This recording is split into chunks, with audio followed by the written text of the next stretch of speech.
David Adou, Virgile Arouansé.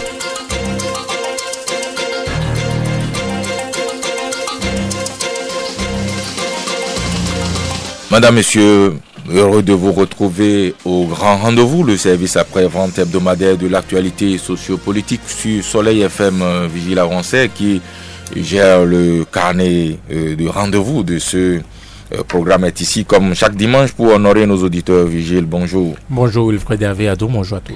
Alors c'est toujours avec le même plaisir que je vous retrouve, Vigile, pour cette 140e édition de notre émission. Aujourd'hui, comme dimanche dernier, notre invité est député, plusieurs fois député à l'Assemblée nationale, mais aussi membre du Conseil d'orientation et de supervision de la LEPI, élu sous la bannière de l'Union fait la Nation. Il est colonel des douanes à la retraite et ancien secrétaire général du syndicat des douanes. Louis Vavonou, bonjour. Bonjour.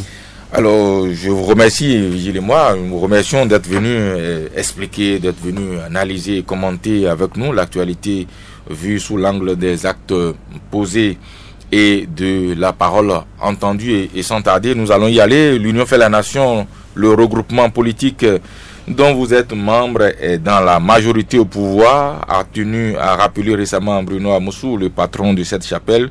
Nous ne sommes pas au pouvoir, mais nous sommes dans le pouvoir, a-t-il dit. Depuis ce qui ressemble à un coup médiatique, comment se porte l'Union fait la Nation au sein de cette majorité?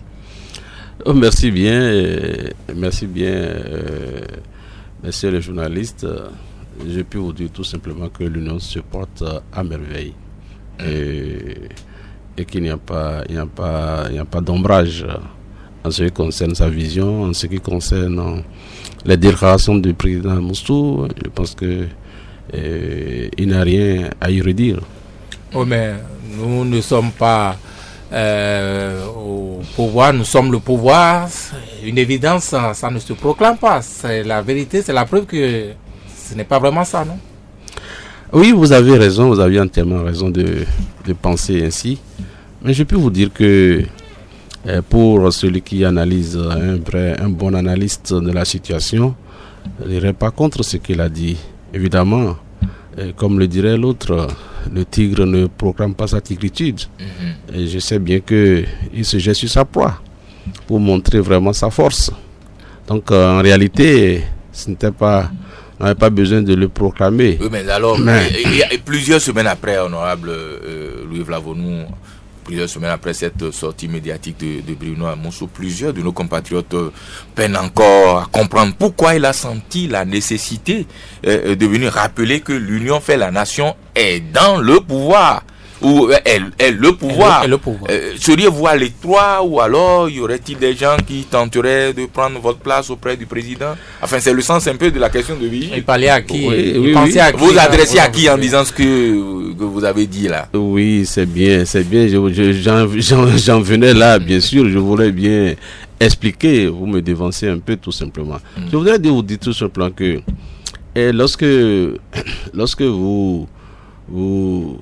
vous faites référence un peu à l'enfant prodigue. Vous me concédez ça, tout au moins, pour que c'est dimanche que je parle un peu de... Oui, allez-y. Vous allez dans Luc 15. Vous allez dans Luc 15 et vous allez voir l'épisode de l'enfant prodigue, celui qui a demandé d'abord qu'on lui partage son héritage. Il est parti vilipender et après, il a trouvé qu'il fallait revenir. Lorsqu'il est revenu,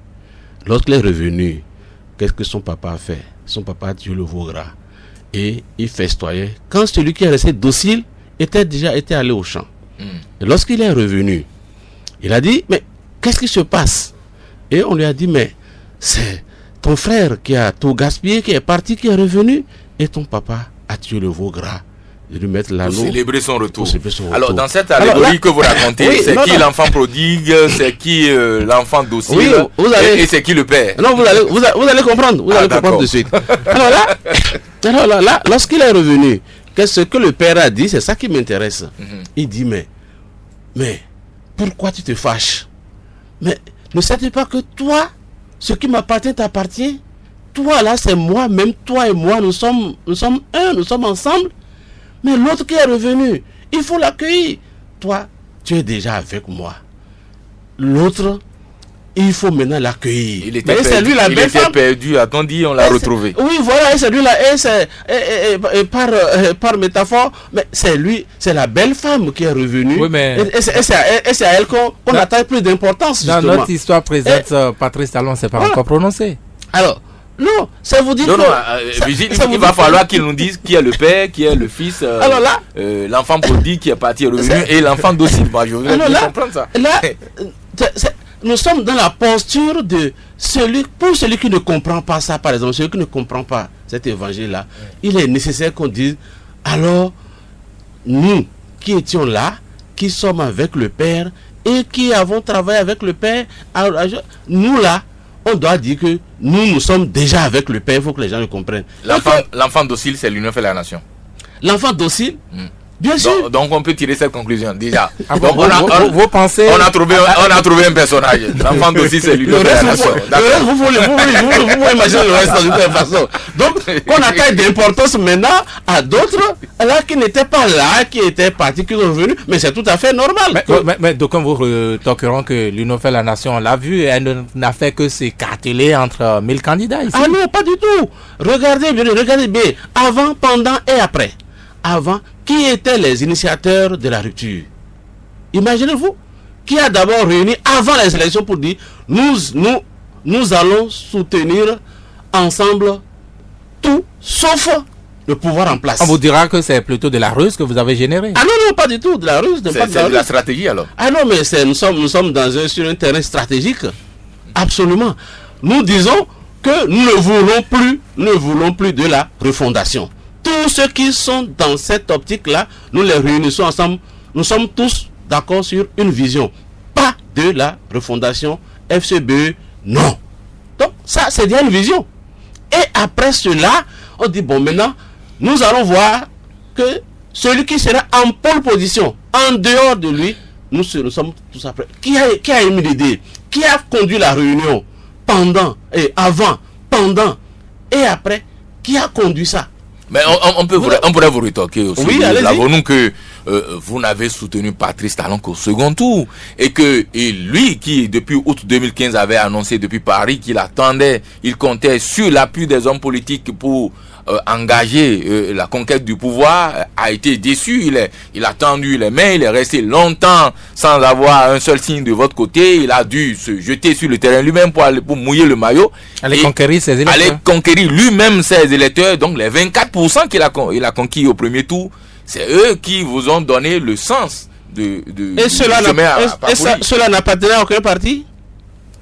Ça, vous ne pouvez pas le dire, vous n'avez pas répertorié non plus. Ah non, je vous disais parce qu'il n'est pas dit que tous les Béninois sont estampillés militants d'un parti politique. Tirer leçon du passé. Le passé récent, c'est 2011. D'accord. C'est 2011, on a dit que toute l'opposition n'a qu'à se tenir derrière un seul candidat. Vous avez vu ce qui s'est passé? Alors, ne pas tirer leçon de cela, c'est faire preuve d'une myopie politique. Alors, il ne fallait plus recommencer une expérience qui a échoué. D'accord. Il ne fallait pas le faire. Donc, il la candidature unique. Beaucoup à la candidature unique. Et beaucoup l'ont reproché après. Vous reconnaissez que la candidature unique fut une erreur. Ah oui, c'est une erreur. C'était une erreur. C'était une erreur. Et ça a permis au pouvoir en place de cisailler complètement toutes les stratégies.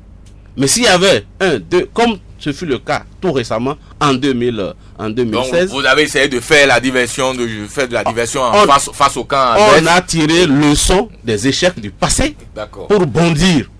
Ben, c'est une leçon de stratégie politique vigile. Oui, mais quand on parle de l'Union fait la nation et du pouvoir actuel, il a une particularité qui est souvent revenue. Enfin, on ne l'a pas souvent cité. On peut disserter pourtant là-dessus. C'est le cas Lazare Serwitor. Il représente l'Union fait la nation au pouvoir ou quoi? Puisqu'on sait qu'il faisait chemin déjà avec Patrice Talon, même avant les consignes de tout sauf Boniaï. Chacun a ses relations particulières avec le plan de la République. Que ce soit pendant qu'il était uniquement dans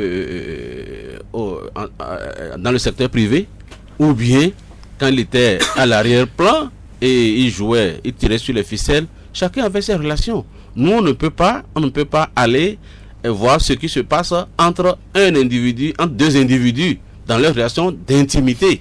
Donc, nous ne savons pas si c'est par rapport à cela qu'il a été qu'il a été au gouvernement, ou bien si c'est au titre de l'Union fait la nation. Ce que nous savons, c'est que Lazare Sefuito est membre de l'Union fait la nation. Oui, lui va venir.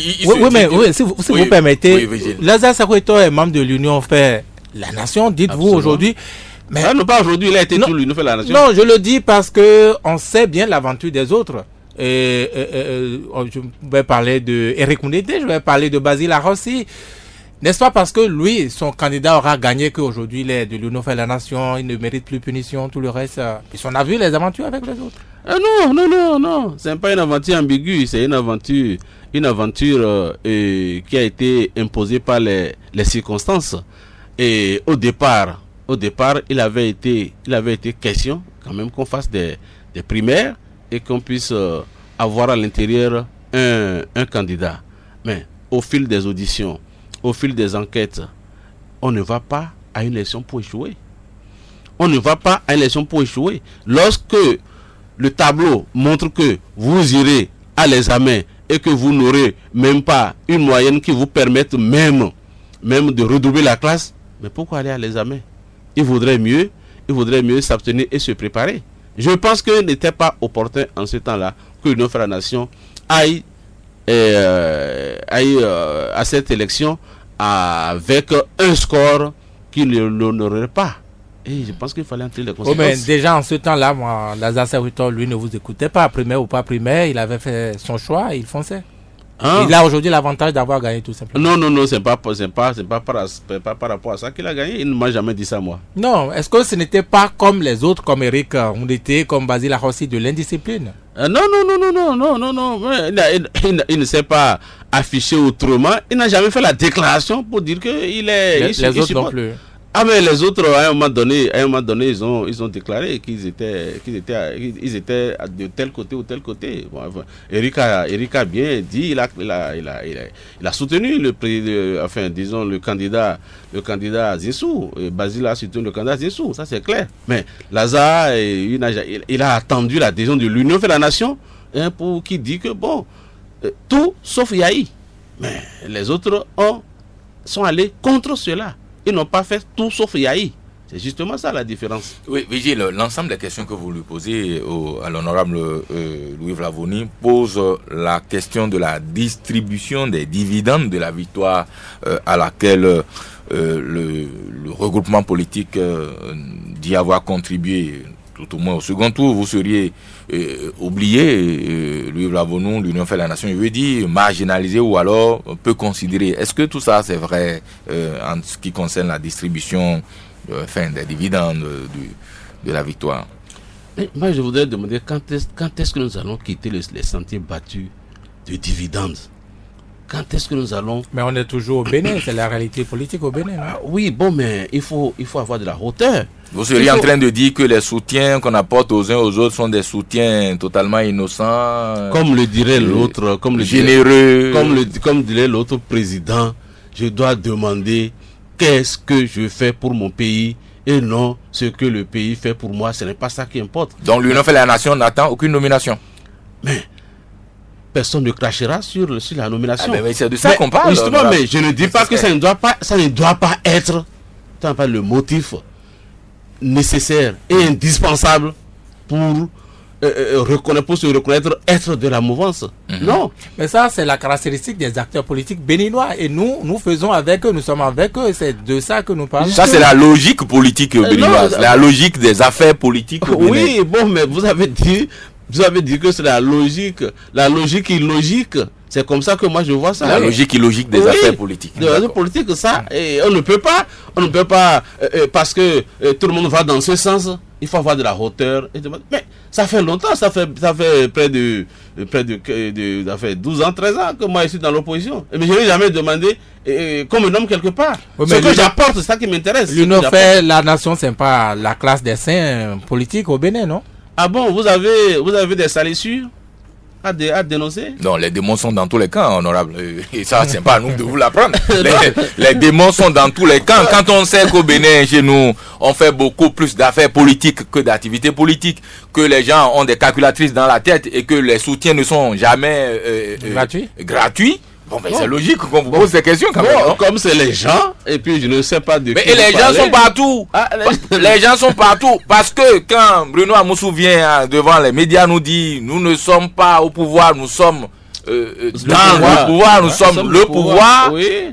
Vous voulez nous expliquer que tout ça, c'est juste parce qu'il avait envie de... Est-ce qu'il ne parlait pas un peu aussi à Nous Patrice savons tous Talon? que Bruno Amoussou a le sens de la formule, mais cette formule-là visait quelqu'un et visait quelque chose. Non?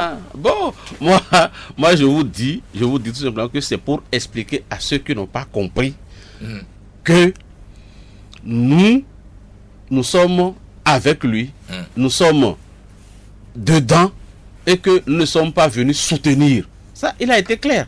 Et c'est réel. Oui, mais pourquoi, ce que vous ne nous avez pas dit jusque-là, pourquoi est-ce qu'il a senti le besoin d'aller rappeler ce qui coulait de source, ce qui était l'évidence? Et je vous ai fait une Puisque allégorie. vous réclamez, votre allégorie n'a pas été totalement claire. Ah non, c'est bien clair.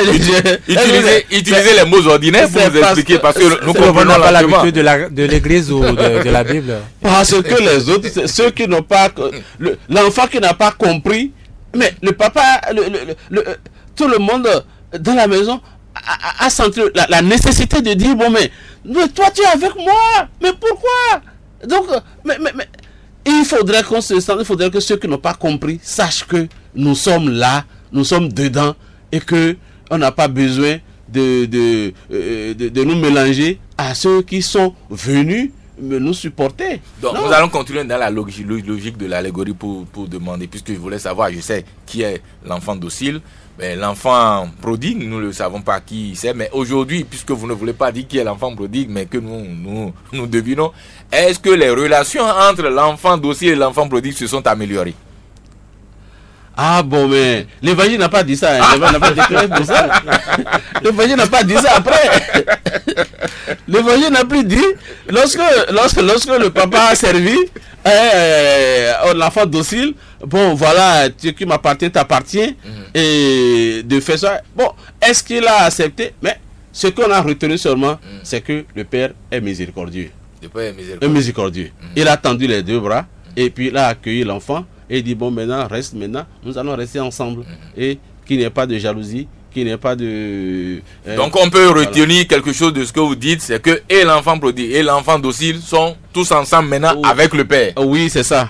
On peut retenir ça. Très bien. Nous sommes ensemble. Retenons ça alors. Alors, à l'Assemblée nationale, pendant ce temps, on dit que tout ne va pas pour le mieux entre vous, députés, soutenant l'action du président. Déjà, je voudrais savoir, est-ce que aujourd'hui, le président de la République dispose d'abord d'une majorité à l'Assemblée nationale?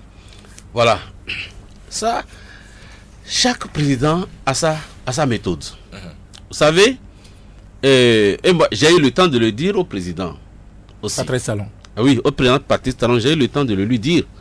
J'ai dit, avant toute grande décision, au temps de Kérékou, on nous réunissait. La plupart du temps au Kodiam. Et on pose les problèmes.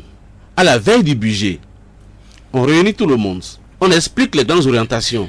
S'il y a des questions, on les pose. S'il y a des réponses, on les donne. Et on va à l'Assemblée, alors, dans une vision donnée. Et lorsque les attaques arrivent, nous avons déjà les réponses. Ça s'est passé ainsi.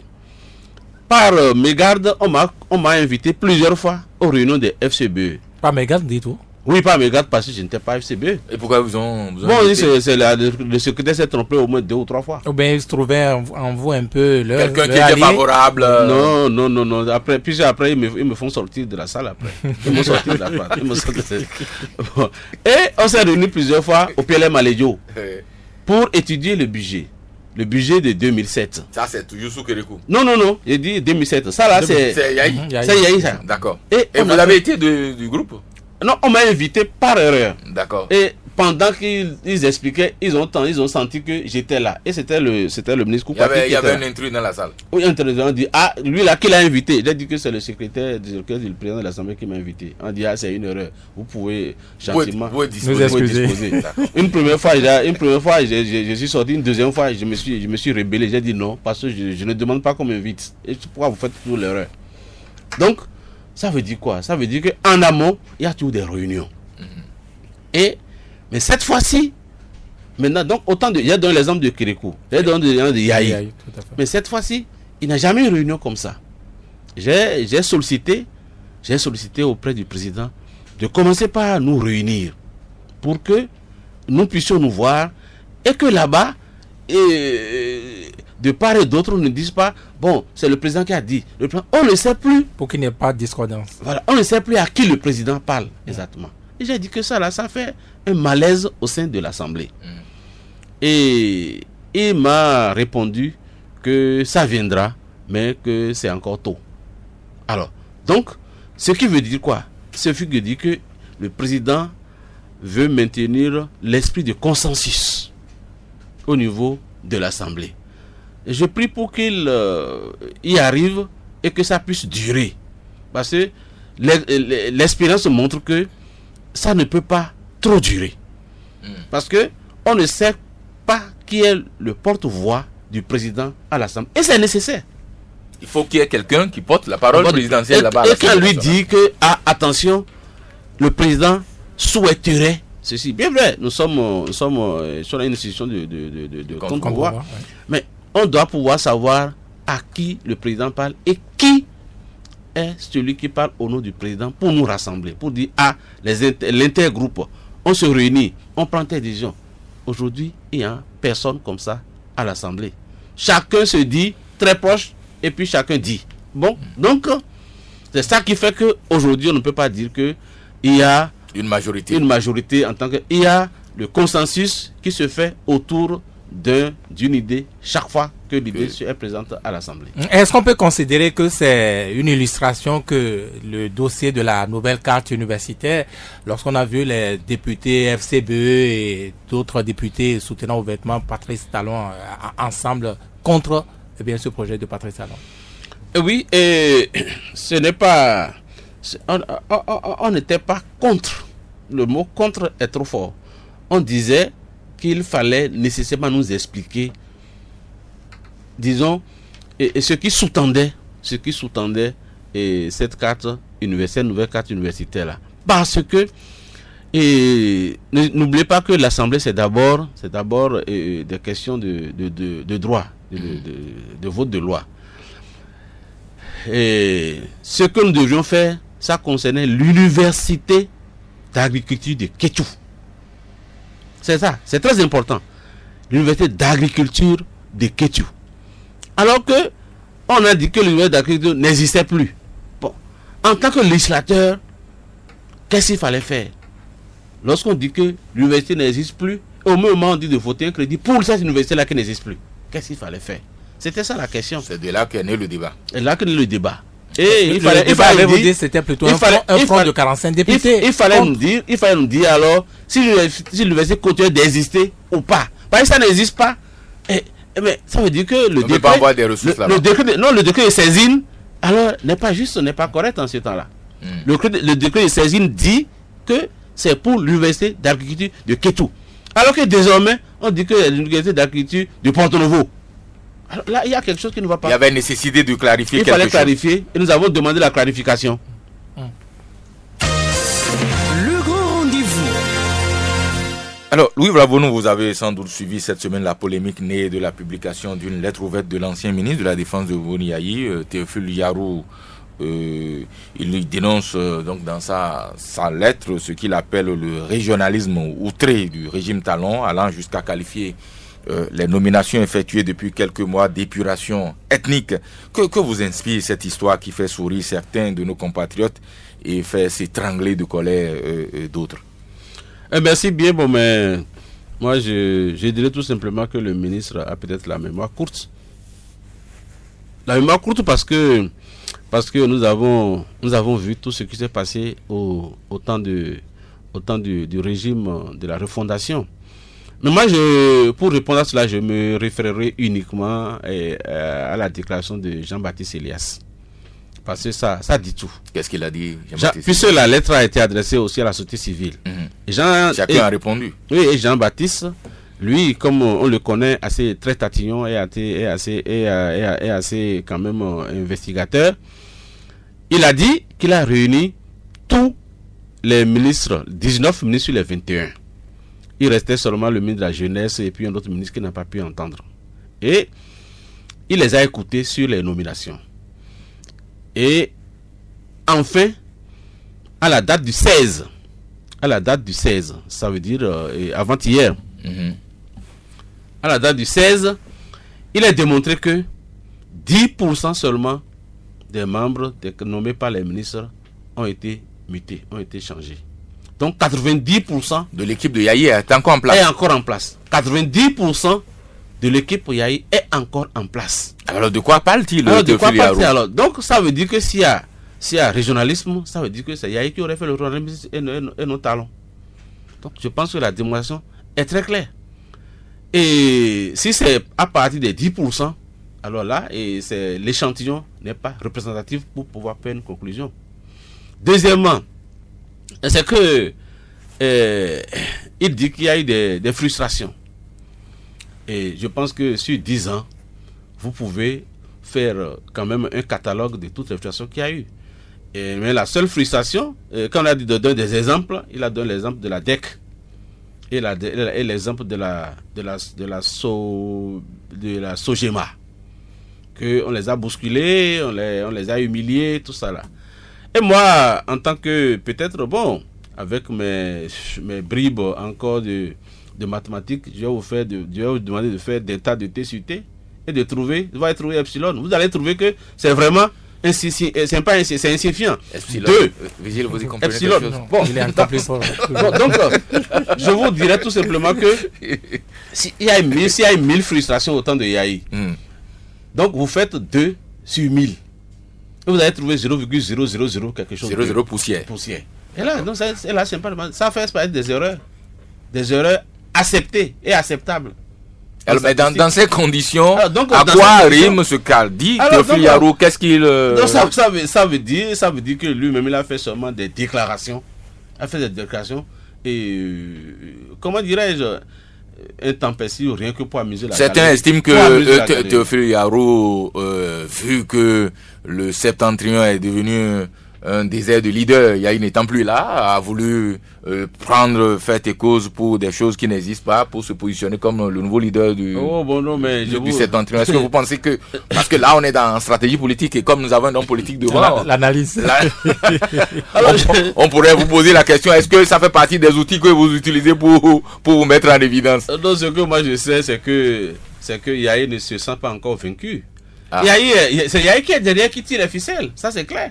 Tous ceux qui parlent. Non, c'est lui. Donc c'est une distribution du rôle. Non, là, il est. Donc Yarou est un porte-parole de Yahi. C'est un sbire de Yahi. D'accord. Il ne fait que. Vous savez, mais qu'est-ce qui vous fonde à dire ça? D'où tenez-vous nous avons tous fait de l'analyse. Non, nous avons tous connu l'homme. Nous avons tous connu l'homme. Et tel que nous connaissons l'homme, quand il ne veut pas apparaître lui-même, et déjà avec les déboires du port de Tourou, je pense que Yahi est toujours derrière et il envoie des signaux. Donc un jour il va à l'aéroport de Tourou, le second jour il dit Yarou, toi tu envoies ce message-là dans l'opinion. Et je sais qu'il demande des rôles à ses anciens ministres et certains on le croit de dire non. Ça Vous savez de quoi vous parlez? Je sais de quoi je parle parce que... Il paraît qu'il y a même des députés qui résistent, qui ont trouvé un peu de lucidité et qui disent non, enfin. Non, ils étaient lucides. Mais pourquoi disaient-ils pas non? Ils ne disaient pas non parce que... Parce qu'on leur a fait faire certaines bêtises, mais ils n'ont jamais dit non. Ils étaient toujours dans les bêtises et puis ils faisaient quoi? Vous n'avez pas vu ça? À l'Assemblée nationale. Parce qu'ils pensaient que ça allait perdurer. Et dommage, ça n'a pas perduré. Et là, donc ils étaient prêts à tout accepter, même quand ça tombait sous le sens, même quand ce n'est pas soutenable, même quand ce n'est pas logique, ils pouvaient le faire. L'essentiel, c'est de plaire au chef qui a demandé de faire. Absolument. Et le chef, vous connaissez la stratégie du chef, il t'amène à commettre des erreurs, il envoie une enquête, il a les résultats et il te tient. Si jamais tu ne fais pas, je vais sortir les dossiers. Donc c'est lui-même qui t'amène à commettre des erreurs. C'est un système de chantage. Bon, voilà, c'est exactement ça. Alors, en même temps, Louis Vlavonou, on peut ne pas comprendre ce qu'il dit, Théophile Yarou, mais en même temps, quand on se souvient que le candidat Patrice Talon avait promis des recrutements par appel à candidature pour désigner les responsables des entreprises publiques, par exemple, et des offices d'État, et que jusque-là, ce n'est pas fait. Est-ce que cela ne crédite pas quelque part un peu les critiques de Théophile Yarou? Oui, bon, parce que, vous voyez, celui qui est à la touche, c'est tout le meilleur joueur. Vous savez bien. Celui qui n'est pas sur le terrain, c'est lui le meilleur joueur. Et à cet égard, je voudrais vous dire tout simplement que rien ne pourra se faire correctement si les réformes ne sont pas encore mises en place. Toutes les dispositions sont en train d'être prises pour que les réformes aboutissent. Et c'est lorsque là les réformes, vous savez, on ne peut pas commencer par il a promis, mais c'est sur la base des réformes.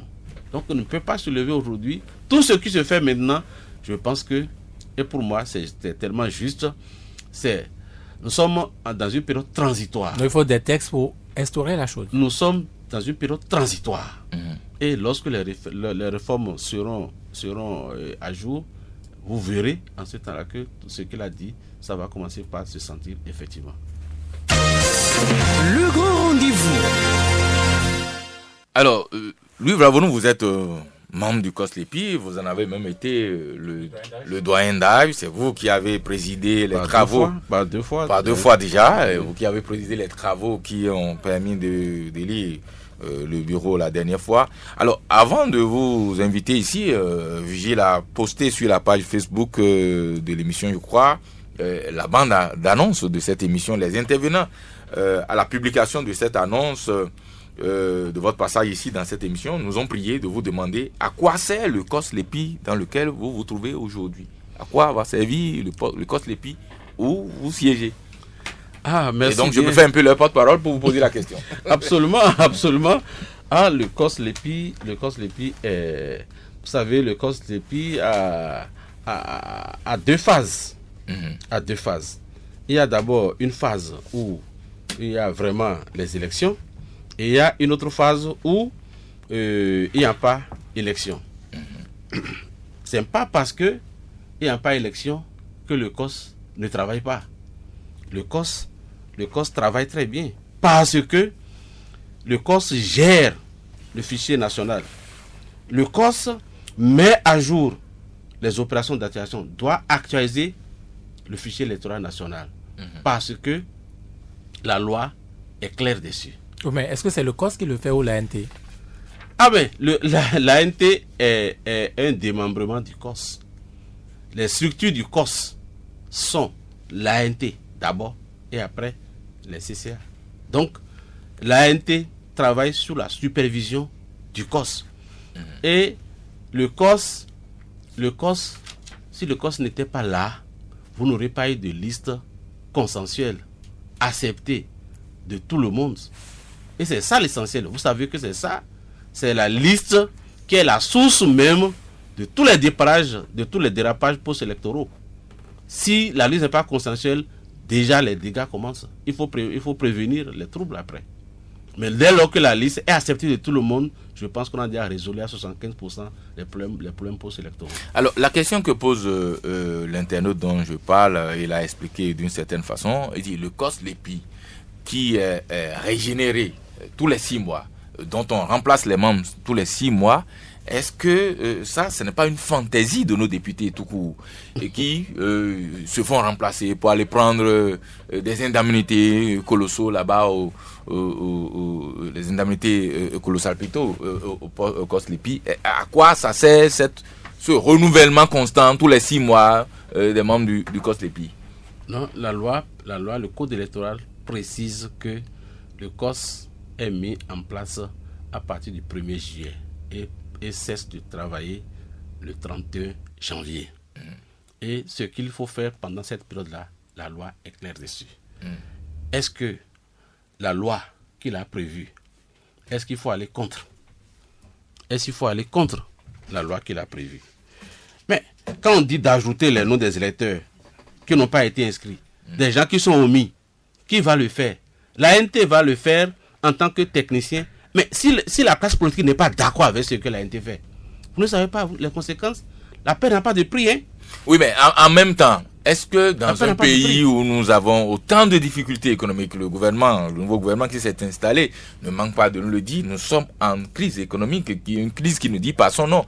Alors, est-ce qu'on ne devrait pas être un peu animé par le souci de réaliser des économies pour le compte de l'État, en confiant cette prérogative-là dans la loi à la Sénat qui est déjà devenue permanente maintenant. Et la Sénat qui chôme déjà. La Sénat qui chôme, les fonctionnaires ou les cadres de la Sénat sont là en train d'humilier, de prendre le salaire, pendant qu'on met en place une nouvelle structure. Est-ce qu'on ne peut pas être animé par un souci d'économie et revoir la loi, puisque c'est vous qui votez la loi, revoir la loi, et confier carrément ces prérogatives-là à la Sénat qui est déjà là et qui s'occupe de ces questions-là? C'est deux problèmes différents. Alors expliquez-nous. A dit le problème de ressources, c'est différent. Le problème de la gestion de la paix, c'est différent. Vous pouvez demander que des députés ou bien la classe politique soient présentes au moment où on élabore la liste sans aucun émolument. Ça, c'est notre problème. Mais dire que ça ne doit pas exister, c'est ne pas avoir en esprit que la paix n'a pas de prix. Donc, vous parlez des émoluments. Les émoluments, c'est un autre problème. On peut dire, bon voilà, à cause des émoluments, voyons, pendant cette période, ce qu'il faut faire, pendant l'autre période, il faut faire. Mais dès lors que la liste électorale n'est pas constitutionnelle, n'est pas acceptée de la classe politique, bienvenue les dégâts et bienvenue les troubles post-électoraux. Donc, c'est deux problèmes différents. Je suis d'accord que on peut envoyer les gens, on peut envoyer du moins des cadres, on peut envoyer des députés. Les classes politiques peuvent envoyer nécessairement des gens au COS ou bien à la Sénat. On peut dire que c'est gratuit. On peut dire que c'est gratuit. C'est un autre problème. Mais rien n'est gratuit au Bénin. Rien n'est gratuit. Oui, je sais. Et vous avez vu toute la bagarre qu'il y a eu pour désigner les membres du COS-LEPI. Vous avez vu toute la bagarre qu'il y a eu pour même installer le bureau du COS-LEPI. Il y a des gens qui sont fâchés, qui sont partis, qui sont revenus, etc. On a tout ce branle-bas là est sous-tendu par quoi, croyez-vous, si ce n'est pas des indemnités et des intérêts? Et c'est pourquoi je vous dis qu'il faut séparer les problèmes. Les problèmes d'indemnité, c'est à part. Le problème de la gestion de la paix, c'est aussi autre chose. On devrait commencer par dire qu'au COS-LEPI, vous allez travailler sans indemnité, puisque vous êtes déjà des députés. Absolument. Et quand on dira ça, on verra plus de bagarre au COS-LEPI. Non, c'est bon, on dira là, parce qu'il y a question de visibilité de la classe que tu représentes. Mais vous n'allez plus vous bagarrer autant. Vous n'allez plus bagarrer autant. Non, il n'y a même pas de bagarre. La preuve, quand on a voulu élire le vice-président, c'est 11 sur 11. Il y a bagarre là, c'est 11 sur 11. Oui, non, ça c'est, vous étiez déjà entendu en légal la place. Bon, voilà, donc ça veut dire qu'on peut s'entendre. La place à la minorité, enfin, aux compagnons de Yaïbouni. Donc, comme les autres aussi il ne devrait plus avoir de problème. Mais en 2015, c'était 11 sur 11, non? C'était la majorité qui avait gagné. Oui, mais ça n'a pas empêché les FCBE et alliés de sortir de la salle quand ils s'étaient agi de le président. 2015, je dis. Oui, mais 2016, on parle de 2016 là. Alors donc, c'est la même chose. J'étais toujours le doyen d'âge des deux. Oui, bien sûr. Donc, honorable Louis Blavroni, il n'a rien à enlever au code tel qu'il est constitué. Ça doit continuer comme ça. Hein, oui. Il n'a rien à corriger au code électoral. Je dis ce qui a corrigé. Moi, j'estime qu'on peut corriger par rapport au nombre.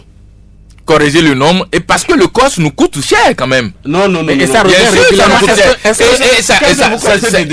devenu carrément une institution permanente et chaque fois on renouvelle les gens et puis ils vont prendre des indemnités. Mais attendez, ça coûte de l'argent dans un pays où les gens ne mangent pas. Vous êtes jaloux des indemnités? Non, pas du tout. On n'a aucune intention d'aller au COS, rassurez-vous. Je comprends. Rassurez-vous, ça ne fait pas partie de nos projets. Non, pas du tout.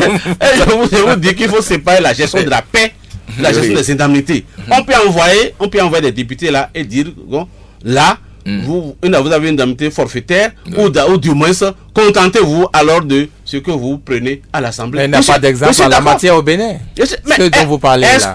C'est une institution comme ça. Est-ce que le problème est posé et on est allé contre? Mais c'est vous qui avez encore la décision. C'est vous les députés qui avez la décision. Mais c'était un projet de loi. C'était un projet de loi, non? Alors là, donc là, comme le dit Vigile, je reprends sa question, il n'y a rien à faire, on laisse le tout en l'état. J'ai dit qu'on peut corriger par rapport à la fonction, les rémunérations, on peut voir ça. Le nombre aussi on peut voir, mais la classe politique ne peut pas. Et le délai tous les 6 mois pratiquement. Et bien souvent, c'est seulement 4 mois. L'exemple est là aujourd'hui. Le poste actuel va travailler juste 3 mois et 4 mois. Mais je vous dis, si c'est gratuit, en quoi ça vous gêne?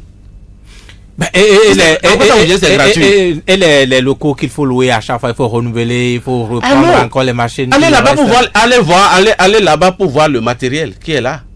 Allez voir pour voir l'acquisition du matériel sophistiqué qui est là. Gérer les données informatiques, mais avec les grands serveurs, avec les robots qui est là. Mais quand on ne veut pas, le matériel devait être quelque part. C'était au CIC. Et ensuite, le matériel est partagé entre le stade de l'amitié et le CIC et le TPM à l'Ejo. C'est comme ça que c'est distribué.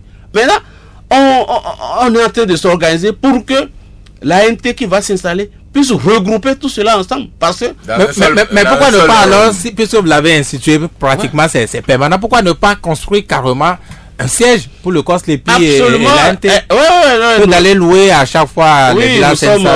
Nous sommes en pleine réflexion, comme vous l'avez dit, et construire, et ce n'est pas de l'amusement, mais ça dépend du programme du gouvernement. Mais ça peut être moins cher que l'option d'aujourd'hui, non?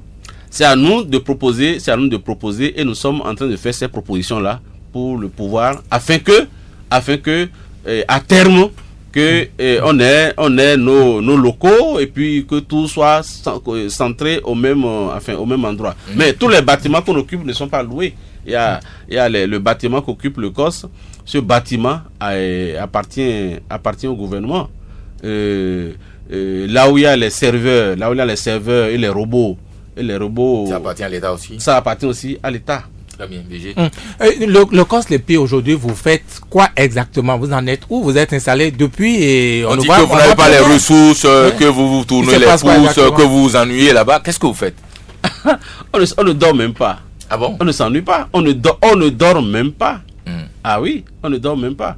Ah oui, parce que nous sommes dans une période de pleine activité. C'est-à-dire, vous faites quoi concrètement? Tout d'abord, nous sommes à un stade de réflexion et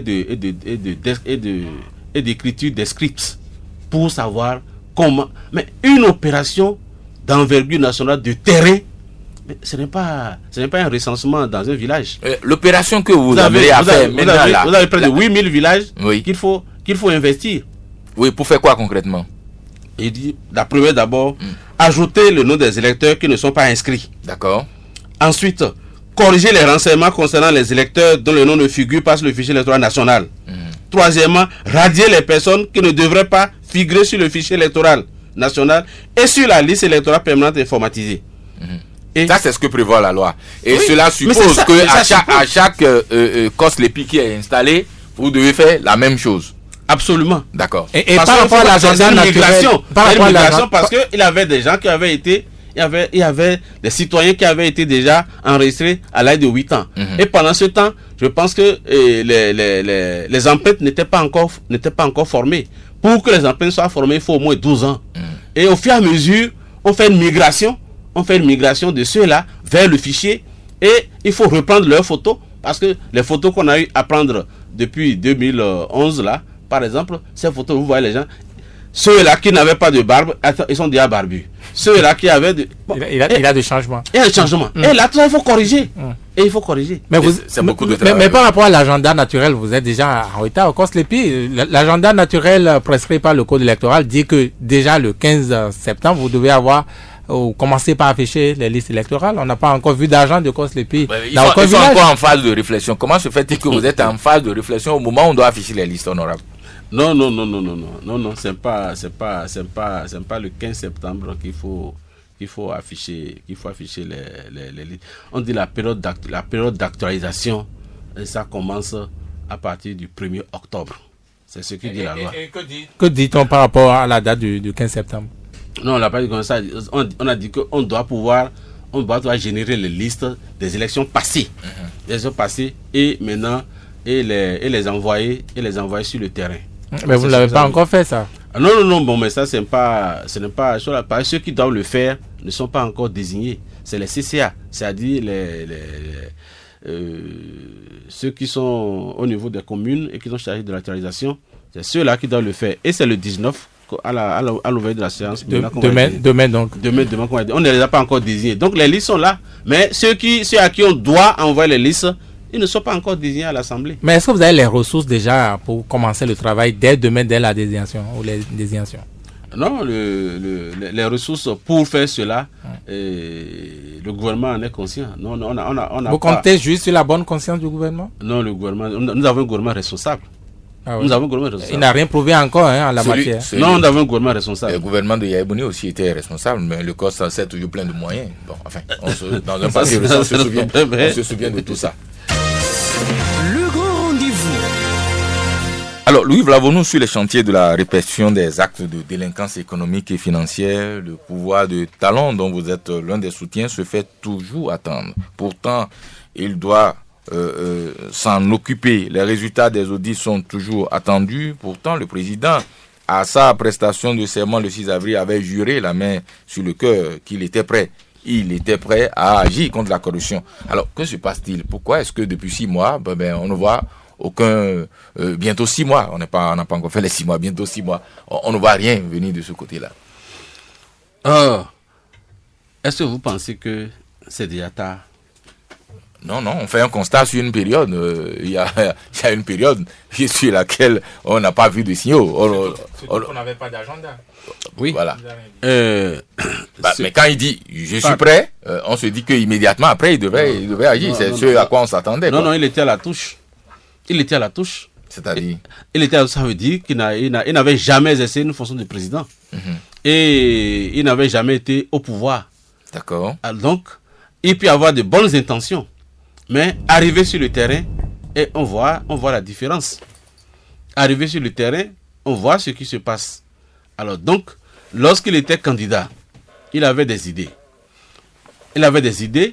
Et lui seul, avec ses 24, 24%, ne pouvait pas imposer ce qu'il voulait faire.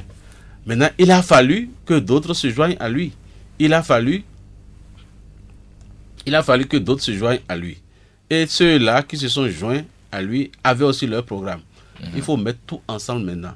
Et je pense qu'il faut un temps pour maintenant mettre ensemble ce que le candidat Adjavon avait promis, ce que le candidat Koupaki avait promis, Biochane avait promis, mettre tout cela ensemble et trouver une ligne médiane. Oui, mais les candidats dont on parlait là ne seraient pas contre la lutte contre la corruption? Non, pas du tout, personne d'ailleurs. Personne ne pourrait avoir le courage de dire ici que lui, il n'est pas pour. Mais si vous étiez technicien, vous allez voir que un audit n'est pas quelque chose qu'on réalise peut-être en un mois, n'est pas quelque chose qu'on réalise en 2 semaines, en un mois. Et il faut confondre précipitation et vitesse.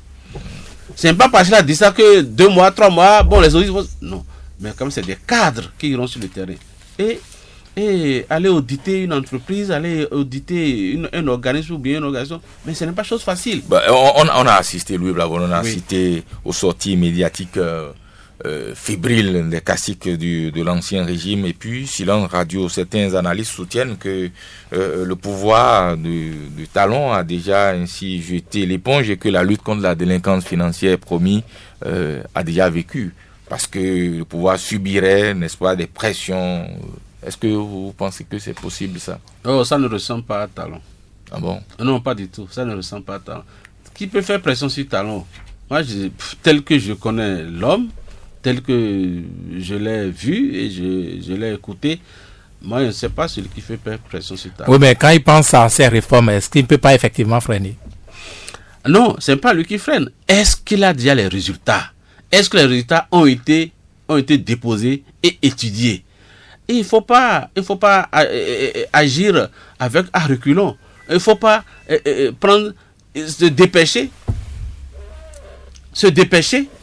et puis rapidement, et après encore commencer par dire qu'on a fait erreur. Vous voyez, il y a les erreurs de début, ça peut arriver, mais je vous dis tout simplement que auditer, ce n'est pas facile. Et puis maintenant, renvoyer, faire des observations, ramener, et maintenant tirer des conclusions indiscutables, ce n'est pas en 2 mois, en 3 mois qu'on le fait.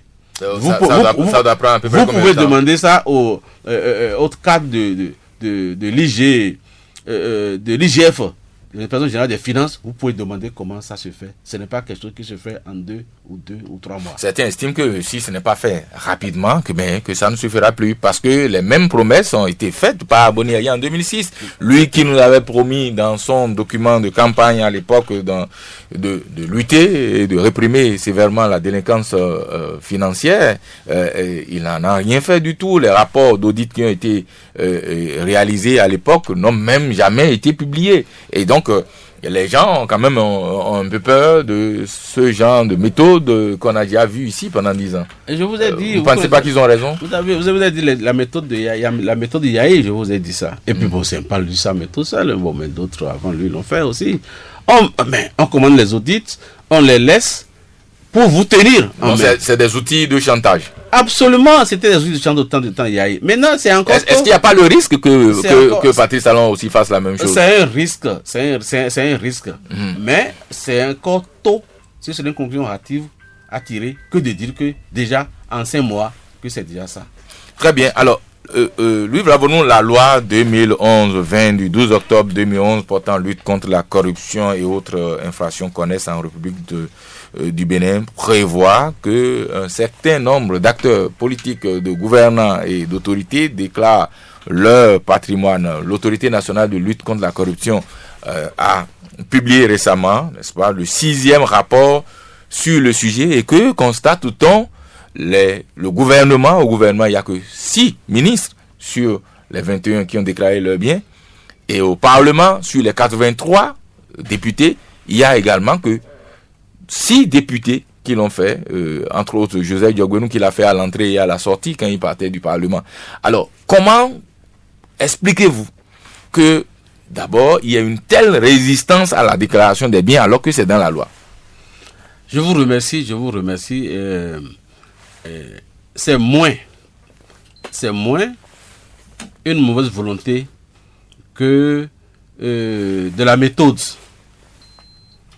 C'est ce que je pense. Qu'est-ce que vous voulez dire? Je veux dire tout simplement que ce n'est pas par mauvaise volonté. C'est disons le mécanisme de faire la déclaration. Il me semble que, enfin, j'ai l'impression, en ce qui me concerne, c'est que c'est ça. Est-ce que vous l'avez fait vous-même? Moi, je ne l'ai pas fait. Et pourquoi? Est-ce que vous avez tenté de le faire? Vous avez des blocages? J'ai tenté de le faire parce que il y a tellement de papiers. Oui, mais concrètement, quelle difficulté il a dans le mécanisme? Le mécanisme, c'est que ce n'est pas maintenant, tu prends un papier et tu écris dessus tes biens. C'est pas ça. Si c'était ça, bon, tout le monde peut écrire ça. Mais c'est des documents, des justificatifs, et là, on a du mal à le faire. Mais il y a quand même de vos collègues qui sont arrivés à le faire. Absolument. Mais alors pourquoi est-ce que les autres ne feraient pas autant? C'est une exigence légale. On se pose la question, Vigile, de savoir comment il se fait que des hommes et femmes qui se réunissent dans une salle pour voter des lois qu'on doit nous appliquer se refusent eux-mêmes à appliquer. Vous avez généré la complication, puisque c'est vous-même. C'est vous-même qui avez voté cette loi en y mettant les complications et puis vous prétestez de ce que la loi est compliquée pour ne pas déclarer vos biens. Attendez, nul ne doit se prévaloir de sa propre stupidité. Non, vous interprétez. Non, on n'interprète pas, c'est un fait honorable. Non, c'est pas ce que je dis ça. Ah bon, alors expliquez alors. Je ne dis pas que c'est une mauvaise volonté de le faire. J'ai dit qu'on a bien la volonté de le faire. Mais il ne s'agit pas d'aller prendre un papier et d'écrire dessus. Que c'est ça la difficulté. Alors si on vous entend bien, ça veut dire que cette déclaration ne se fera pas et cette disposition de la loi ne seront jamais respectées. Non. Puisque c'est compliqué. Non, c'est pas que c'est pas faisable. Puis d'autres l'ont fait. D'autres l'ont fait, c'est pas que ce n'est pas faisable.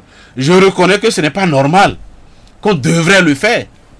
Mais moi je dis que si c'était simple à écrire, que chacun allait oui, mais est-ce qu'il faut supposer que les députés, les ministres, ils ont des biens sans papier?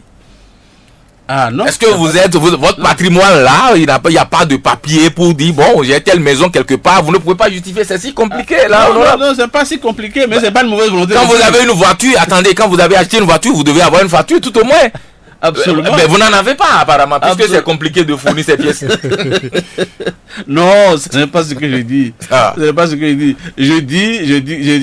Je dis tout simplement que si on devait nous dire à l'Assemblée, et chacun n'a qu'à prendre un papier et écrire, tout le monde l'aurait fait le même jour. Mais l'autorité nationale de lutte contre la corruption est à son 6e rapport sur le sujet, mais c'est un peu comme on le dit de façon triviale, de l'eau renversée sur le dos du canard. Ça ne vous gêne personne. Ce n'est même pas un objet de pression sur vous. Je vais vous demander tout simplement, est-ce que vous pensez que c'est ça qui fera qu'il n'y aura pas la corruption? Non, mais c'est une prescription légale. Oui. Et c'est vous qui avez voté la loi. Absolument. Et donc, les citoyens ordinaires que nous sommes n'arrivons pas à intégrer le fait que vous puissiez voter une loi que vous refusez manifestement de vous appliquer vous-même. Non, c'est le mot. Alors comment est-ce que... Attendez, oui, vous refusez. Non, comment se fait-il que vous puissiez voter des lois qu'on nous applique à nous autres, mais que vous votez des lois que vous refusez dans les faits de vous appliquer vous-même? C'est pas normal ça. Ah, dans les faits. Mais dans le fait, c'est clair. Dans les faits, sur 83 députés, il n'y a que 3 ou 6 qui ont déclaré le bien. C'est le fait, les chiffres sont là qui parlent. Vous êtes déjà en train de nous relancer. Vous êtes dans votre rôle, c'est déjà très bien comme ça. La prochaine fois qu'on vous prendra ici, on vous reposer la question pour nous assurer que vous, au moins, vous avez déclaré vos biens. C'est déjà bien de nous relancer parce que vous êtes dans votre rôle de veille citoyenne et c'est déjà très bien. Très bien. Oui, voilà. On le fera. Le grand rendez-vous. Avant le jingle, j'aurais dû vous poser une question sur un certain homme, le magma d'affaires qu'il y a eu au cours du régime précédent. Les Béninois ont soif de connaître le fin mot, par exemple, de l'affaire PPA2 que vos autres députés avaient couvert par votre vote. Il y a l'affaire de la mauvaise gestion du chantier de l'Assemblée nationale, votre propre siège qui est en souffrance depuis des millénaires. Il y a l'affaire ICC Service, il y a l'affaire Sensal, l'affaire Maria Gleta, machine agricole. On peut y ajouter désormais la Ségub et toutes les autres affaires que j'oublie. Avez-vous l'espoir que le chantier de ces affaires sera un jour achevé, honorable Louis Vlavonou? Et ça fait partie du chantier du président Patrice Talon. Donc je crois fermement que ces dossiers seront élucidés. Oui. Ah oui. Et qu'est-ce qui vous font avoir une telle assurance? Oui. Non, mais le président a promis quand même la lutte contre la corruption. Et vous savez que ce n'est pas un président qui lance des mots en l'air. Ce n'est pas un président qui fait du populisme. Et vous voyez que lui-même d'ailleurs, dans sa simplicité et dans sa façon de faire, il veut seulement qu'on constate les résultats. Et je pense que c'est au résultat que vous pouvez juger. Donc il n'est pas question de revenir, de redire. Vous constaterez que ces dossiers seront abordés et au résultat, vous allez apprécier. Très bien. Alors, ce sur quoi les Béninois attendent des résultats immédiats, maintenant, c'est la résorption de la pauvreté qui est le plus grand chantier du mandat 2016-2021. C'est clair, les microcrédits aux plus pauvres et toutes les autres incantations contre la misère n'ont laissé que très peu d'impact sur l'extrême pauvreté de certains de nos concitoyens qui manquent de tout, même d'eau potable. Et vous êtes au courant de cela, même d'eau potable. Alors, pour bien des ménages, il est difficile de s'assurer un repas par jour et ce n'est pas une vie d'esprit, même dans Cotonou ici. À votre avis, quelle thérapie faudrait-il appliquer à cette misère toujours plus grandissante? Oui, vous savez, il faut que les Béninois se mettent d'abord au travail. Avant, vous pensez qu'on ne travaille pas assez? Non, le Béninois est excellent à l'extérieur. Vous pensez que la vieille qui se lève à 5 heures pour faire son akassa, le vieux qui prend son tassé cana d'Adiara ou d'Avrancourt pour Porte-Novo tous les jours à 4 heures du matin ne travaille pas? Quand vous dites ça, vous pensez certainement aux fonctionnaires de l'administration publique qui sont plus des budgétivores que des travailleurs. Évidemment, vous avez compris mon idée. Oui, mais il n'y a pas que qui constitue la force de travail de ce pays. Mais vous voyez un seul fonctionnaire, autant que vous êtes, vous aussi, vous qui êtes là, vous avez des parents au village. Vous avez des parents, vous avez la pauvreté ambiante autour de vous. Et ce n'est pas votre seul salaire, ce n'est pas pour vous seul. C'est pour les parents, c'est pour les frères, et c'est pour les sœurs. Et c'est pour la grande famille. Donc, un seul fonctionnaire entretient beaucoup de ménages.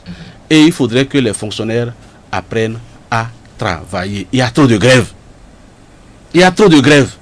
Et il faut nécessairement mettre le travailleur, entre griffes, au travail. De la bouche de l'ancien syndicaliste que vous êtes, ça sonne quand même ça sonne bizarre. Oui, les syndicalistes chez nous sont des champions de la grève, ils font des promoteurs de grève. Ça, c'est la réalité. J'ai eu le temps de constater. Quand vous êtes passé de l'autre côté, vous avez constaté que... Absolument. Non, c'est pas ça. Même quand on accusait les douaniers de grève, j'ai toujours demandé de me faire le point des grèves que les douaniers ont eu à faire pendant... Enfin, même quand je n'étais pas là, même quand on les accusait. Ce n'est pas mettre les bandeaux et être au travail. Ce n'est pas ça. Quand j'étais à la FECINTRA, vous pouvez demander à notre SG, vous pouvez demander à Métoyon. Qu'est-ce qu'on décidait là-bas? On décidait que les douaniers doivent aller travailler. D'accord. On demandait aux douaniers d'aller travailler. Donc les douaniers n'allaient pas fréquemment en grève comme on l'a fait croire au peuple. Alors, le travail produit de la richesse. Il faut que... Il y a des pays où pendant la grève, enfin, on déclenche la grève, c'est pendant ce temps-là qu'on travaille le plus pour produire de la richesse. Oui, le travail produit de la richesse, mais est-ce que le peu de richesse que nous avons n'est pas mal distribué, n'est-ce pas? Parce que certains estiment que 80% des Béninois, n'est-ce pas, sont dans une misère et utilisent seulement 20% des ressources du pays, pendant que 20% des acteurs du pays, ou public, etc., n'est-ce pas, s'approprient 80% des richesses. C'est la loi du Pareto, comme le dit quelqu'un. Est-ce que ce n'est pas là, à ce niveau, que se trouve le problème aussi? Oui. Quand quelques personnes à la Ségur peuvent empocher 14 milliards sans rien faire, pendant que nos parents au village n'ont même pas d'eau potable à boire, et qu'en ville, on tire la chasse de nos WC avec de l'eau potable pour gaspiller, est-ce que vous trouvez que c'est normal ça? Là, vous rentrez dans les systèmes de gouvernance. C'est-à-dire, vous savez, nous avons pratiqué, pour ainsi dire, nous avons pratiqué le socialisme. Et nous avons pratiqué ensuite, après la conférence nationale, on a dit le libéralisme. Tout ça là. Je pense que nous jouons les deux pour faire la social-démocratie. D'accord. Et ça veut dire que la priorité aux plus souffrants. La priorité est d'abord aux plus pauvres. Et lorsque nous n'allons pas voir ça dans ce sens, les riches seront toujours plus riches et les pauvres seront toujours plus pauvres. Je pense qu'il faut aller nécessairement à des concepts et opérer des choix politiques. Et ça doit faire partie des réformes. Sinon, vous allez voir, dans ce même Cotonou, il y a des gens qui vont dormir dans des matelas, qui auront comme support des matelas remplis de billets. Et il y a des gens qui vont dormir sur les nattes, dans la même ville. Alors que s'il y avait une politique de redistribution du sommet à la base, je pense que chacun allait trouver le million nécessaire pour mener une vie à peu près acceptable. Très bien, dernière question avant d'ouvrir le standard à nos auditeurs. Le président de la République a annoncé des réformes politiques et institutionnelles et pense consulter l'ensemble des citoyens à travers un référendum avant de soumettre au Parlement ses propositions d'amendement de la Constitution. Est-ce que vous êtes d'accord avec la méthodologie de mise en œuvre proposée par le chef de l'État? Bon, et sur le plan textuel, sur le plan légal, je ne sais pas encore le mécanisme par lequel il pourra y parvenir, mais j'attends. Mais du point de vue... Les jurys vous opposent qu'il faut se référer à l'article 58 et que c'est ce qu'il veut plutôt pratiquer. Et que dit l'article 58? Oui, qui peut procéder de cette manière, cette méthode. Le droit, c'est une affaire d'interprétation. Le droit, c'est d'abord une interprétation. Ça dépend de celui qui interprète. Et lorsque j'écoute le professeur Holo, il dit que la Constitution a déjà tracé le chemin. Donc, se référant à l'article 154 plutôt. Alors, donc, dès lors que le professeur Holo, qui est comme une référence sur le plan international, dit que la Constitution a prévu, j'attends maintenant que la mise en œuvre arrive pour savoir vraiment si c'est faisable. Quoi dit? Et si vous permettez, avant de laisser le standard aux auditeurs, est-ce que vous pressentez, comme beaucoup d'autres, que c'est le PVI qui est en train de revenir à travers les réformes ou les affaires aujourd'hui connues comme celle de la STTB, Ségur avant? Pour moi, c'est des fantasmes. Donc, j'attends la réalité.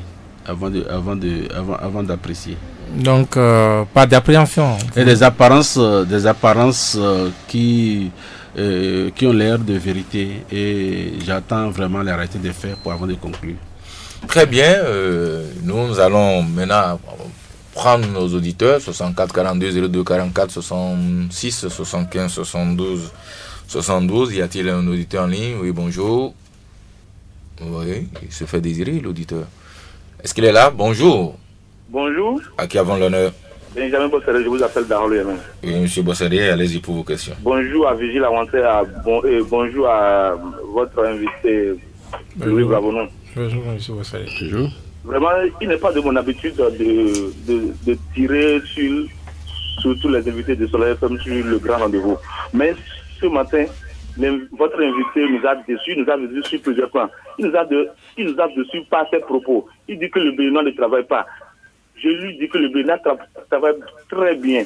Parce que le fruit du travail du Bénin, c'est eux qui sont les membres du COS depuis, par exemple, qui a vraiment... Oui, monsieur Bosséré, c'est pour poser des questions. C'est pas pour répondre à notre invité. J'ai une question pour vous et à votre invité. Oui, allez-y rapidement, s'il vous plaît. Depuis que le président Talon a accédé au pouvoir, nous avons malheureusement remarqué un apogée des débats politiques qui ne nous permettent pas nécessairement d'amorcer réellement le couloir de développement.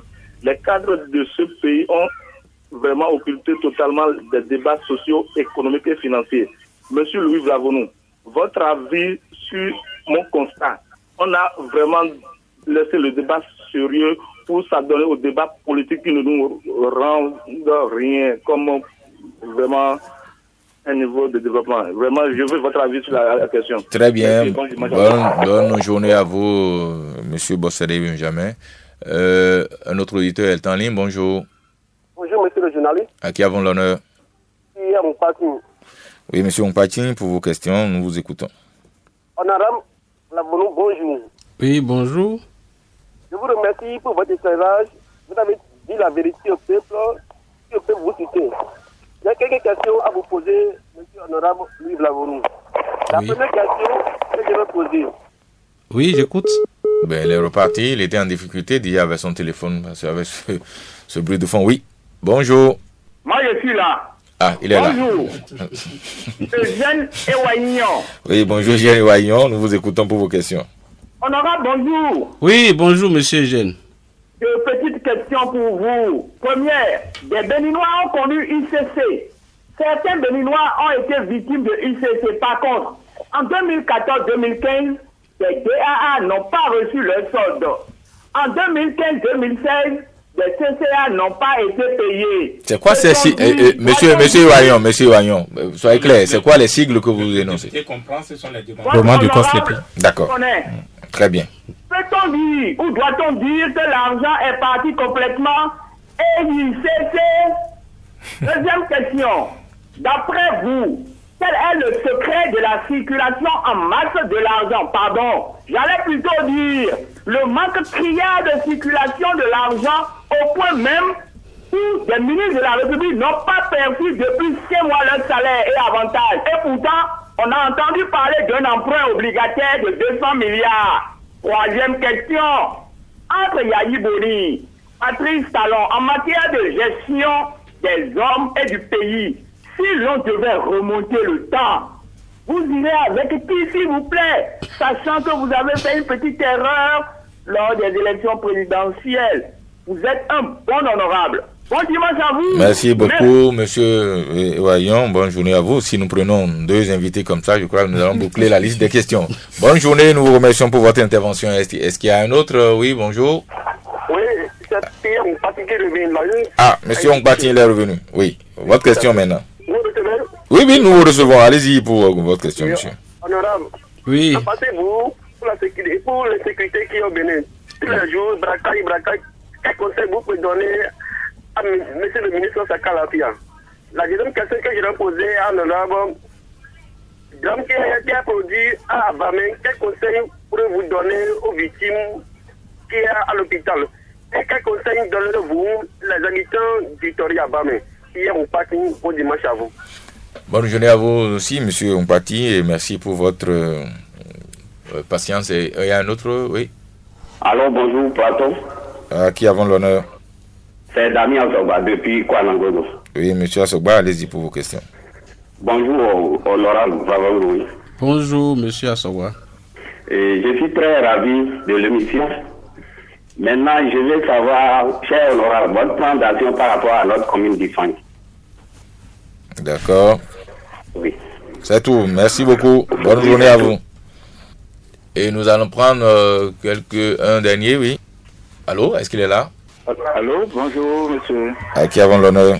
C'est Pamphile Arissou. Oui, monsieur Pamphile Arissou, pour vos questions. Oui.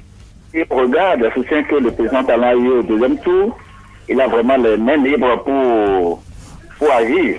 La deuxième question, c'est concernant le dossier TVA 2. On a de la complicité des députés qui n'ont pas voulu lever l'unité parlementaire des députés concernés dans le temps. Oui. Quels sont d'avis aujourd'hui? Quelle est sa vérité sur les faits aujourd'hui?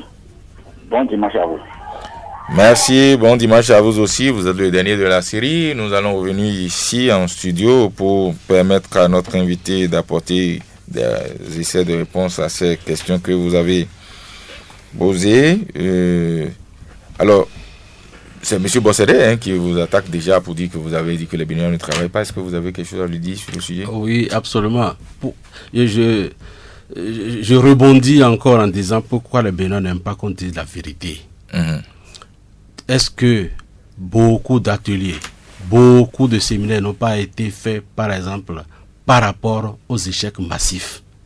Mais l'une des raisons, il y a nécessairement, il est vrai, on a fait la part par rapport aux parents, par rapport aux apprenants, par rapport aussi aux enseignants, tout ça. Mais lorsqu'on revient au niveau des enseignants, ce n'est pas seulement le programme et autres dispensés, mais on a fait recours aussi au nombre de semaines effectivement passées avec les élèves. Oui, est-ce que vous n'auriez pas dû avoir le sens du détail? Parce que dire tout de go comme ça que les Béninois ne travaillent pas, ce n'est pas totalement vrai non plus. Parce qu'à l'intérieur du pays, quand vous prenez ces artisans qui s'échinent à trouver leur pain quotidien, ils travaillent, c'est des travailleurs pauvres comme on le dit. On sait qu'il y a des dames qui quittent Porto-Novo pour venir vendre, chercher leur pitance à Cotonou. Tous les femmes qui vont de Porto-Novo tous les jours à 4h du matin pour aller à Lomé, venir, etc. Est-ce que ce n'est pas c'est pas trop brutal de dire comme ça que les Béninois ne travaillent pas? Vous avez compris, et lui-même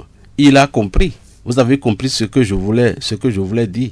Quand je l'ai dit, je ne l'ai pas dit en l'air. Vous parlez des fonctionnaires en fait. J'ai parlé des fonctionnaires, de ceux-là qui, de par leur travail, entretiennent beaucoup de ménages. C'est de ceux-là que je parlais. J'ai parlé dans tous les secteurs, ce n'est pas l'enseignement seul. Il y a beaucoup de secteurs qui se mettent en grève. Et lorsqu'ils se mettent en grève, mais ça ne travaille pas. Vous voyez? Donc, j'ai eu l'expérience des Béninois aussi de l'extérieur. Et je vois comment le Béninois se dépense à l'extérieur. Bien vrai, il est peut-être mieux payé. Mais le Béninois à l'extérieur fait partie des meilleurs. Je l'ai bien dit. Mais je dis à l'interne, il y a problème.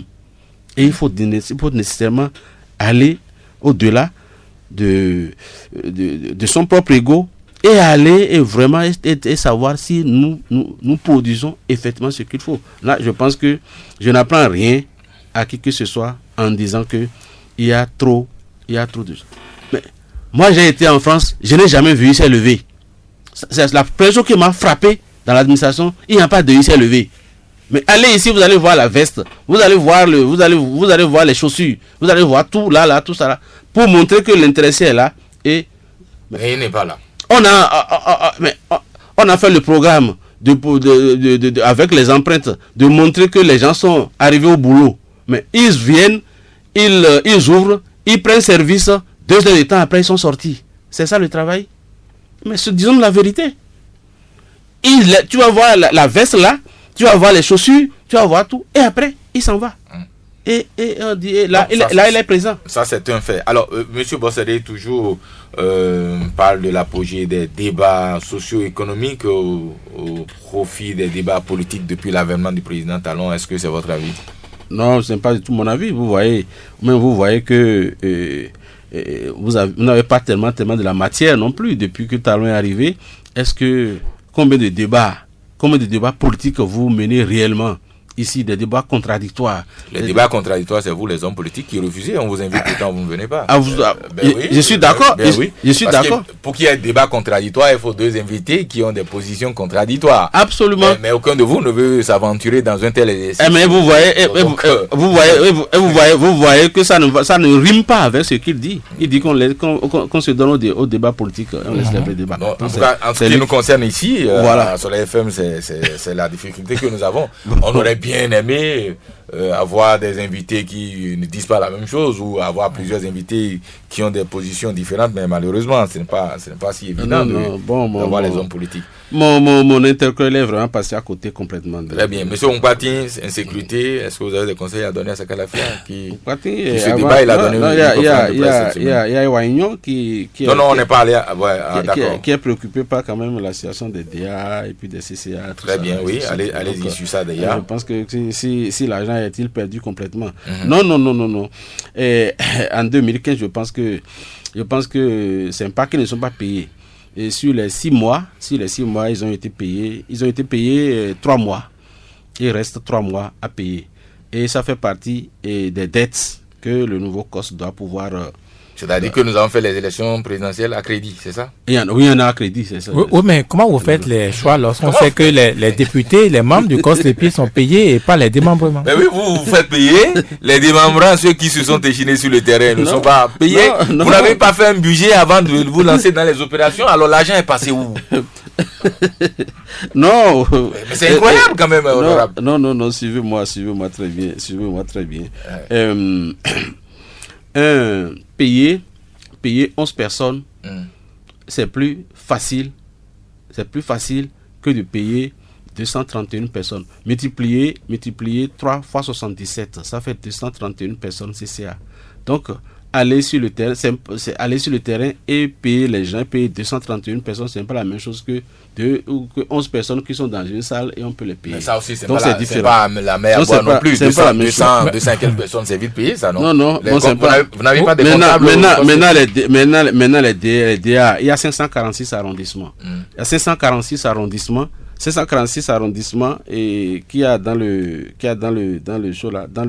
pays et pour payer 546 arrondissements personne c'est pas mais c'est pas de la mer à boire non plus, non. Sinon les États-Unis auraient déjà disparu, la Russie, le Nigeria. L'État aurait cessé de payer les fonctionnaires qui sont combien de c'est pour dire qu'il y a des dettes, il y a des dettes qui sont là, mais les intérêts seront payés, on a fait le point déjà des dettes. Ils seront payés quand? À la fin du mandat du président Talon ou... Non, ils seront payés avec le nouveau COS là, les CCA. Oui, mais vous voulez en rajouter aujourd'hui. Est-ce que cela déjà ne risque pas de plomber le nouveau COS? Vous venez avec des boulets aux pieds? Comment vous allez avancer? Oui, vous voyez, lorsqu'on fait le budget et on fait valider le budget, mais le décaissement se fait au fur et à mesure que les recettes budgétaires le permettent. C'est comme ça, un budget. Vous faites un budget, c'est des prévisions. Lorsque vous faites la prévision, maintenant on accepte. Mais le décaissement se fait au fur et à mesure de la santé de la trésorerie. Donc ce sont les décaissements qui ne sont pas faits. Oui, c'est ça justement. Depuis 2015. Oui, il y a des décaissements, il y a des ardoises qui sont là. Mais ça veut dire que l'État a une continuité. L'État a une continuité. Il faut rester longtemps en vie pour avoir son argent avec l'État. De toutes les façons, les ardoises sont là. L'État reconnaît. L'État devoir et va payer. Très bien. Donc, ICC service, il y a des victimes, etc. Est-ce que il y a un autre problème. Alors, manque de circulation de l'argent dans le pays. Quel est le secret? Vous avez compris pourquoi l'argent manque autant au point où des ministres disent ne pas avoir reçu leurs émoluments depuis des mois. De toute façon, c'est lui qui me l'apprend. Mais ce que je sais, c'est que l'argent ne circule pas à cause des arriérés de paiement. La dette intérieure. Dès lors que la dette intérieure sera apurée, l'argent va circuler. Mais le président Talon a promis d'apurer la dette. Voilà, c'est ça. Donc nous attendons. On attend. Justement, l'auditeur demandait, mais ça fait déjà un certain nombre d'emprunts obligataires et aucun effet. On utilise l'argent, quoi. Non. Vous avez écouté M. Wadaï, le ministre Wadaï.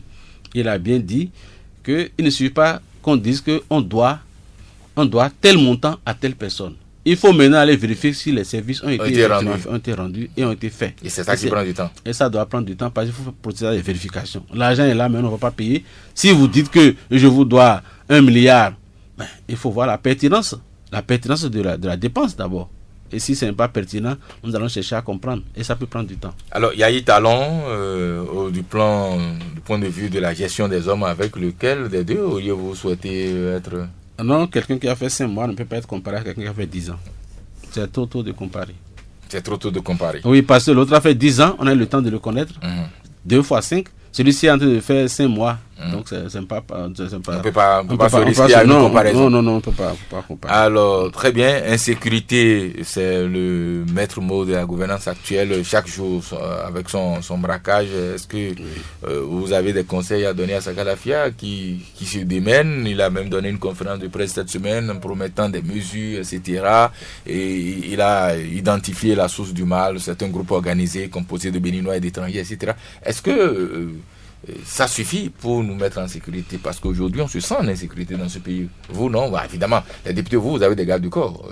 Vous êtes à l'abri de ce genre de déconvenus. Vous voyez, ce n'est pas le fait d'avoir des gardes du corps ne vous garantit pas la sécurité. C'est juste des paravents. Donc, c'est dissuasif. Ils sont armés quand même, non? Oui. Ils sont armés, vous savez, pour avoir quelqu'un, c'est par embuscade. Donc, oui, mais là déjà vous êtes moins fragile que la femme qui vend. On est très fragile même parce que c'est par embuscade qu'on arrive à avoir tout le monde. Tous ceux qui sont, la plupart des cas c'est par embuscade. Par embuscade, tu peux avoir la meilleure arme avec toi, mais tu vas périr parce que on te surprend. L'autre a une avance sur toi. C'est l'effet de surprise. Tu peux avoir AKM. Et peu de surprise, la CAM, tu n'auras même pas le temps de dégainer, on va t'éliminer. Donc, c'est ce que je voudrais dire là, c'est tout simplement les conseils que je voudrais donner. Je voudrais compartir avec tous ceux qui sont victimes, tous ceux-là qui sont victimes de braquage et autres. Personne n'est à l'abri. Et ne pas comprendre ça comme ça, c'est peut-être penser qu'il y a d'autres qui sont à l'abri, d'autres qui ne le sont pas. Okay. Ce que je vais conseiller, c'est que il faudrait toujours qu'on soit en état de veille, mais que c'est à cause des réseaux sociaux aujourd'hui que à la minute on sait ce qui se passe. Mais dans le bon vieux temps, il n'y avait pas ça. Donc ça se passait de la même manière, mais on n'était pas toujours au courant. Très bien. Alors, Pamphile Arissou, vous voudrez savoir si, de votre point de vue, au regard des soutiens dont il a bénéficié au second tour, Patrice Talon n'aurait pas les mains libres, les mains liées, ou plutôt pour agir. Est-ce que non, vous pensez que les soutiens du second tour peuvent constituer une entrave, n'est-ce pas, à la liberté d'action du président de la République? Non, bon, peut-être que celui qui a posé la question pense à ceux-là qui ont travaillé avec le président Boni Yahi et qui se retrouvent peut-être avec lui. C'est-à-dire que c'est par rapport à ceux-là qui n'auraient pas la main. Mais tous ceux-là dans leur programme ont dit qu'ils devraient lutter contre la corruption, ou du moins réduire et vous le croyez? C'est sur le terrain d'action qu'on peut apprécier. Alors, sur le terrain d'action, c'est le terrain de la corruption. Pamphile Arissou voudrait savoir votre vérité à vous sur l'affaire PPA2 au regard de ce que vous avez fait à l'Assemblée nationale pour, soit dit-on, protéger les gens qui seraient impliqués dans cette affaire, empêchant du coup de connaître le fin mot de l'histoire. Vous savez que c'était une majorité vraiment étriquée. D'abord, vous-même, vous avez voté pour ou contre? Non, j'ai voté. Je suis d'abord le président du réseau des parlementaires africains de lutte contre la corruption. D'accord. Donc, par rapport à cela, je ne pouvais pas aller dans le sens d'un quelconque refus de lever de l'immunité. Je ne pouvais pas aller dans ce sens-là. Donc, ça veut dire que j'ai voté pour qu'on lève l'immunité. Parce que il s'agissait tout simplement d'aller donner sa part de vérité. De comprendre ce qui s'est passé. Là, ce n'est pas livré. Je ne sais pas pourquoi on comprenait que c'est livrer l'intéressé. Alors que c'est juste aller donner sa version des faits et revenir. Mais l'intéressé avait peur d'aller dire un certain nombre de choses. Pourquoi il ne devait pas avoir peur de son mentor? Pourquoi elle devait avoir peur de son mentor? Il a peur de son mentor? Oui, mais c'est ce que ça veut dire. C'est son mentor, il a été son mentor. Alors, donc, qui devait l'arrêter? Qui a l'appareil répressif en main? Non. Ils ne devaient pas avoir peur. Mais alors, de votre point de vue, qu'est-ce qui a fait que les députés qui soutenaient l'action de Boni Yayi, lui-même qui a demandé de lever l'immunité de Kassa, sont allés dans ce sens? Enfin, jusqu'à aujourd'hui, personne n'a bien compris ce qui s'est passé dans la tête de ces députés qui ont voté ce qu'ils ont voté. Enfin, est-ce que vous qui êtes... Vous savez qu'on était à une période de transition, pratiquement de transition. Oui. Et on ne savait pas si Yayi allait revenir, mais il luttait pour revenir, de toute façon. Pas personne interposé. Donc, on ne savait pas exactement si Yayi était véridique envers son protégé ou pas. Et lui-même, je ne savais pas pourquoi il avait peur. Mais Yayi voulait faire une démonstration qu'il luttait contre la corruption. C'était effectivement ça. Qui voulait-il convaincre? Les partenaires techniques et financiers? Ah bon? Enfin, ou bien il voulait se convaincre lui-même? Enfin, de toutes les façons, ceux qui avaient foi en lui, puisque moi je n'avais pas foi en lui. Avant de finir, une dernière question, celle liée à la commune d'Ifani. Ah oui, ça. Damien Sogba demandait votre plan d'action par rapport à la commune. Je ne sais pas ce qu'il y met. Non, je le renvoie au rôle du député. Tout simplement. La loi est claire. Le député vole les lois, contrôle l'action du gouvernement, et puis à la fonction représentative. C'est les 3% des députés, ça. Voilà. Très bien, on prendra ça pour votre conclusion, honorable Louis Lavonou. Nous allons devoir rendre l'antenne. Je rappelle que vous êtes député de l'Union fait la Nation à l'Assemblée nationale, membre du COS LEPI, et que vous étiez aujourd'hui notre invité. Honorable, merci d'être venu éclairer de votre opinion l'actualité de ces derniers jours. Mohamed Yamidi a assuré l'intérim de Georges Ponou. Aujourd'hui, il était aux manettes pour la réalisation technique de cette émission. Quant à nous, Vigile Avancé et Wilfried Adon, nous vous remercions de nous rester fidèles. Rendez-vous dimanche prochain, même heure, même fréquence, si Dieu le veut, avec un nouvel invité.